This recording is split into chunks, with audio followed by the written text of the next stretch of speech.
Yo, what is good, you guys? Welcome to the video. Today, we are going to teach you how the mastery system works in KR. I will say this is one of the largest combat revamps in Throne of Liberty, probably since the skill specialization revamp. Like, this is an insanely good patch. Like, really good job in Seesaw. Um, we currently don't have this in global, but we will get it soon. So I think it's very important that you guys prepare. So let's go ahead and hop into it.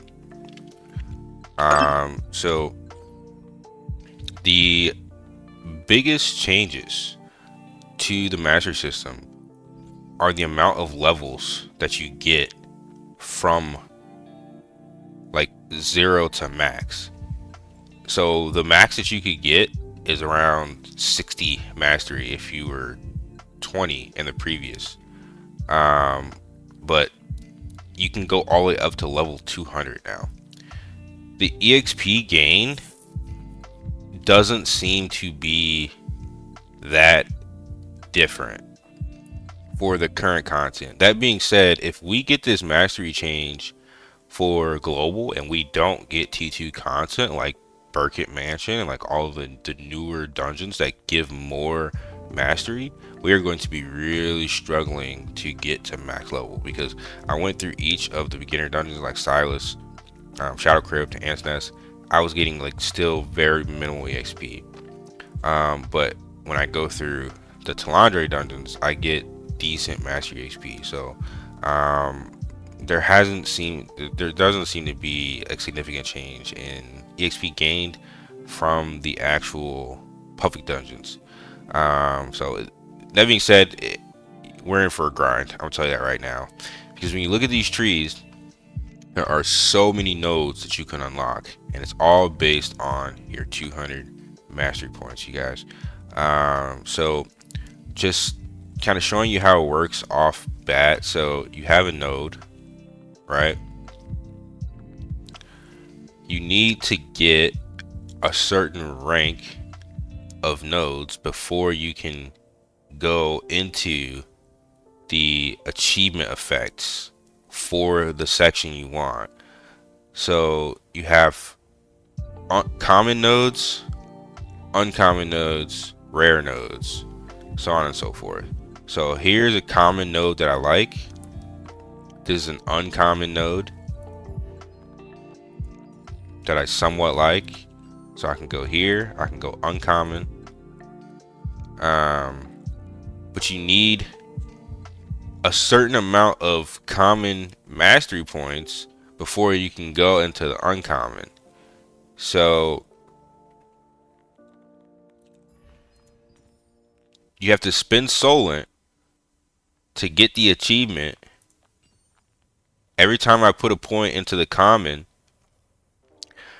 I'm getting another mastery point so that I could go to the uncommon. So essentially, you have to build around the most important common nodes with your mastery points before you can go into the uncommon nodes.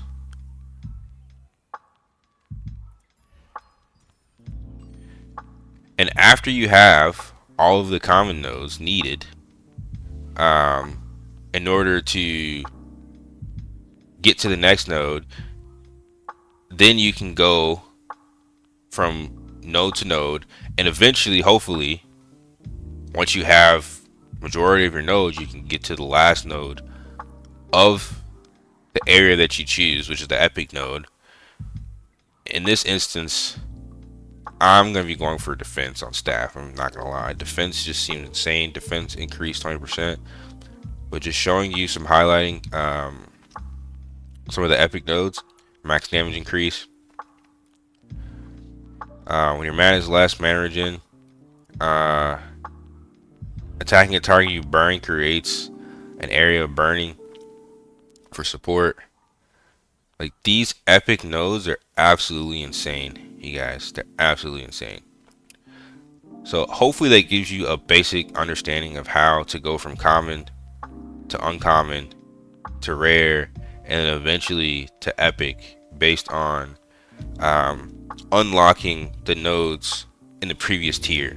But you need, obviously, you need a certain amount of mastery points. Not only mastery points, you need a certain amount of materials. So you see they cost ore for the uncommon as well as for the rare. And after you get those nodes unlocked, that's when you can get the rank achievement effect and go to the next achievement effect.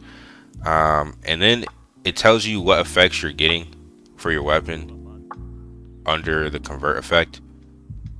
And there's also mastery skill level bonuses for achieving a certain all mastery skill.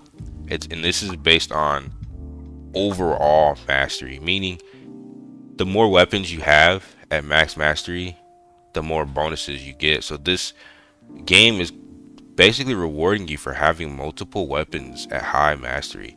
The higher your mastery, the more mastery skill. But I'm gonna tell you right now that it's a double-edged sword. If you level your weapons now in global to max, it's gonna be a little bit more difficult because going from like 0, let's say you go from 0 to 40, obviously it's always easier to level up the beginning levels of a weapon. That's gonna give you available mastery XP, and you can apply that. You can apply that to the weapon. But if you already have your weapons leveled, then you can't apply anything. It's based on level up. So by having them already leveled, I'm not sure that we're doing ourselves a favor. But by having them already leveled, let's say you have them majority leveled, you can essentially most likely get to that first node a little faster than most other players. So it's kind of a double-edged sword. But I'm just gonna go ahead and highlight the epic nodes for each of the weapons because I know that's gonna be the most important for most of you guys watching the video. But before I do that, I want to point out one more thing. The level up feature and then the swap feature are different. So we now have a swap feature where you can swap mastery per weapons. So if you level up a weapon and you want to swap weapons completely, just hard swap, you don't want to level up that other weapon, then you can hard swap mastery. But I kind of do suggest leveling up new weapons because, like I said, the overall mastery level is it's going to give you another reward, another achievement. So that being said, like I said, I'm just going to go ahead and highlight some of these nodes for each weapon. I'm going to go through every single weapon. That way you guys can see the epics. I'm not going to go through every single node in the tree because it's going to take a little bit too long, but I'm going to show you the epics. Blood Fighter, when health is above 50%, critical damage reduction. And when health is below 50%, critical damage increases. It gives this greatsword like a kind of a berserker effect. It's pretty fucking cool. When perception is 70 or higher, stun and collision chance and hit chance increases by 110. When perception is below 70, stun and collision resistances increase by 110. After using a greatsword mobility skills, restores 5.5% of damage dealt for 3 seconds. So you're healing from your greatsword now. Or you go into berserker and you deal damage. Like, these are really making your masteries matter so much. You could make your build so differently. During greatsword charge skills, collision and stun resistances increase, so you can't get stunned out of your charge skills for greatsword.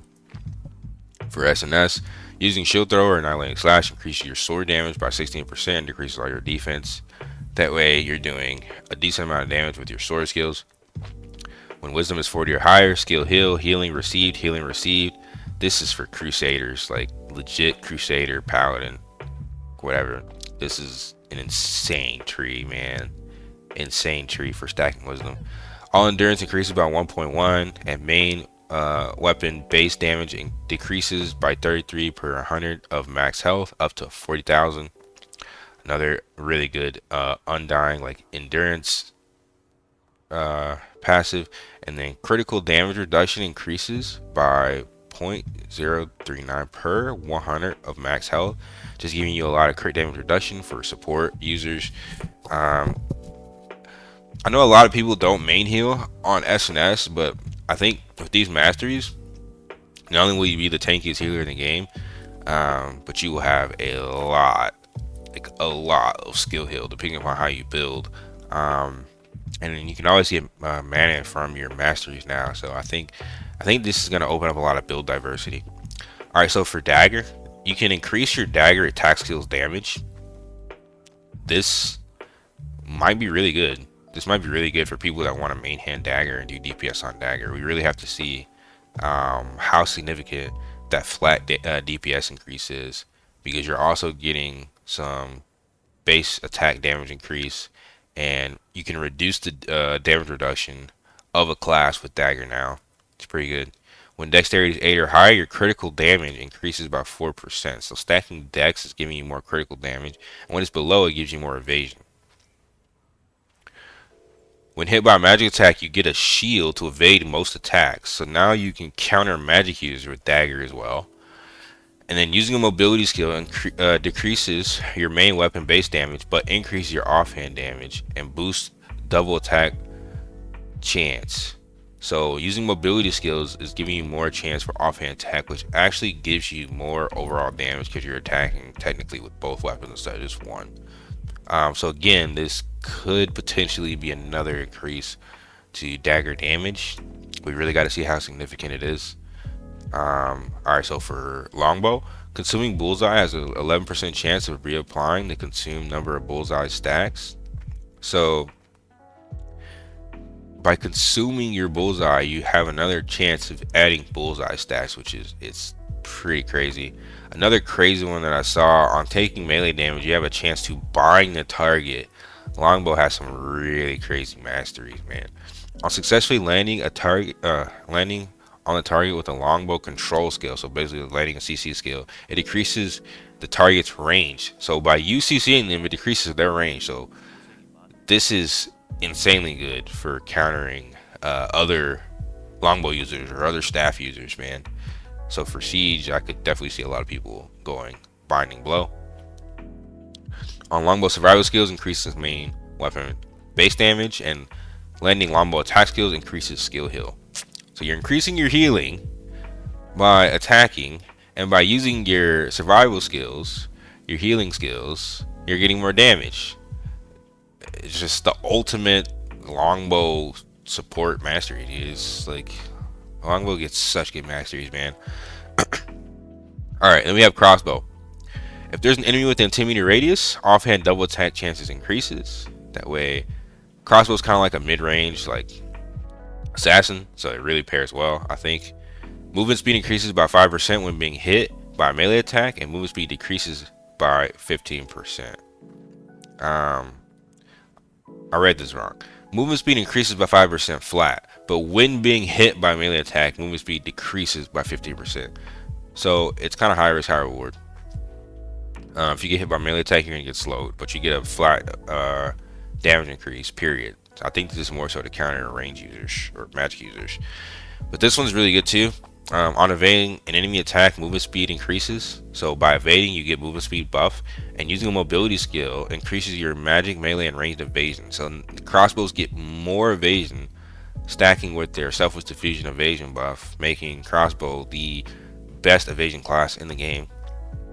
Max mana decreases by 1,000 if your current mana is 30% of max mana or less. Mana regen increases by 143, so this is giving you some mana regen for those crossbow PvE players.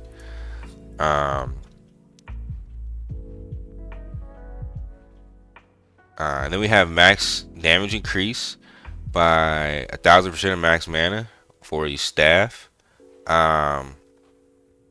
So basically, mana stacking, you're gonna get more max damage, meaning higher chances for one shots and one shot fireballs. When your mana is 30% less, mana regen increases by 32%. I don't think this is necessary because staff just already has so much mana regen with, like just really just built into the gear, built into the kit. I don't really have mana problems, but good to have. And then you have attacking a target that you burned. Creates a 4% chance of burning the area around it, and then like I said, the defense increase 20% plus 15% mana regen. This just seems like the overall best, like just making staff kind of like a bruiser build, especially for those staff healers. You're probably going to go that defense route. Applying touch of despair, corrupted magic circle, time for corruption.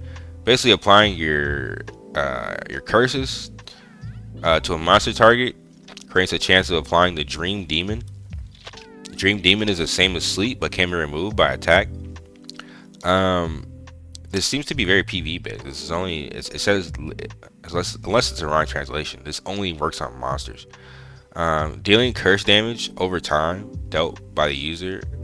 A successful hit creates an 8% chance of applying the curse explosion effect. So this is for curse bombers. So you have a chance of basically just spreading your curse by default, and retains the existing damage over time activation. Seems pretty powerful for curse bombers. All healing skills cooldown decreases by 7%. This is just for your healers that want to use wand. And then you have support. Healing skills and healing amounts increase by 6%. Curse damage over time decreases. So for healers that really want the maximum amount of healing, you're going to be decreasing your curse damage. So you really have some true like versatility with wand here. You can either go like curse damage, or you can go into healing skills, which decrease your curse damage, or you can go into just cooldown reduction for your healing skills and still kind of be like a mixed hybrid, because you'll have really good healing skills and you'll still have the potential to go into some curse damage. And then we have spear. On burst or ignite explosion with rising slash, slaughtering slash, explosion damage increases by 11% per stack. So this is like your execute, because like slaughtering slash and rising slash, it bursts all of your ignite stacks, which is a true, like, it's like an execute passive. Seems really decent. For every 10 fortitude, you're getting more stun, collision, fear chance, more CC chance based on fortitude, making like fortitude tanks really good based on like for CC and crowd control. On defeating an enemy with spear creates a shield. This seems insanely good for bombers. So you're getting an HP, the 3k HP shield, just for killing an enemy. Just makes it that much more annoying. So you jump in, you kill someone, you get this shield. The shield goes away. You pop Unyielding Sentinel, you get another shield. Just in the really amazing bombing mastery, I think. And then when fortitude is 50 or higher, cooldown speed increases by 6%. They're really marketing the fortitude stat for spear, man. It makes sense though, because obviously the fortitude stat came out for spear. But yeah, you guys, those are the major epic masteries for each weapon.